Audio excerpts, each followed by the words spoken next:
Bonjour, nous allons passer quelques minutes ensemble pour parler harnais.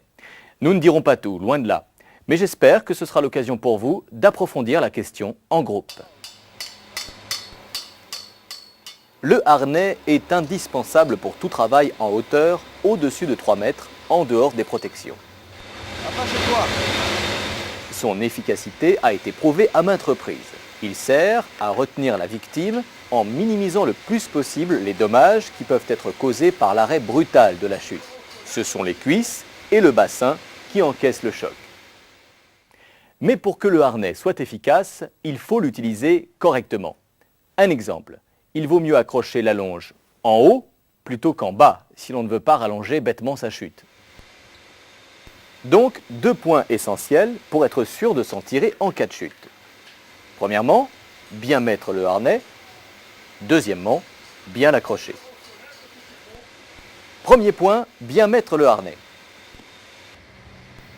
Voici un harnais comme on aimerait en voir plus souvent. En effet, il est propre et complet.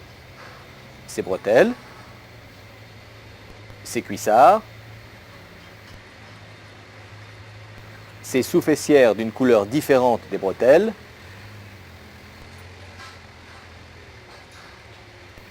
sa ceinture sternale,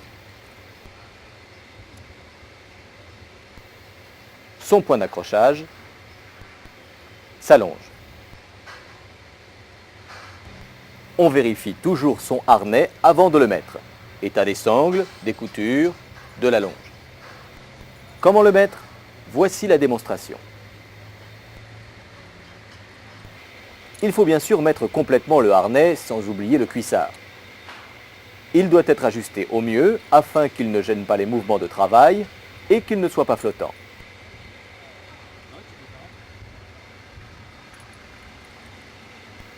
Ne serrez pas trop les boucles sur laine.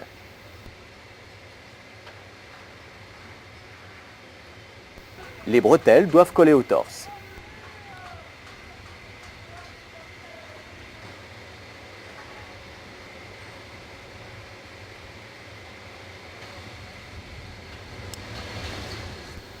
Le point d'accroche dorsal doit se trouver entre les omoplates. Un harnais bien ajusté, c'est un bon début. Mais si le point d'accrochage n'est pas assez résistant, ça ne sert à rien. Moi qui vous parle, par exemple, je pèse 70 kg. La ligne, non? Eh bien, un gaillard comme moi, qui tombe d'1 mètre, exerce une tension d'1 demi-tonne environ sur le point d'accrochage. Impressionnant, non?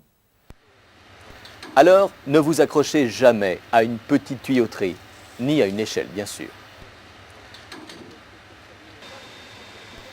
Assurez-vous que le point d'accrochage est suffisamment résistant. Non, pas sur l'angle vif. Là. Évitez les angles vifs qui pourraient sectionner la longe lors de la chute. Ensuite, il faut tout faire pour que la chute soit la plus courte possible, en s'accrochant plutôt au-dessus de soi, on l'a vu tout à l'heure, et en choisissant sa longe de manière à ce que la chute soit inférieure à 1 mètre.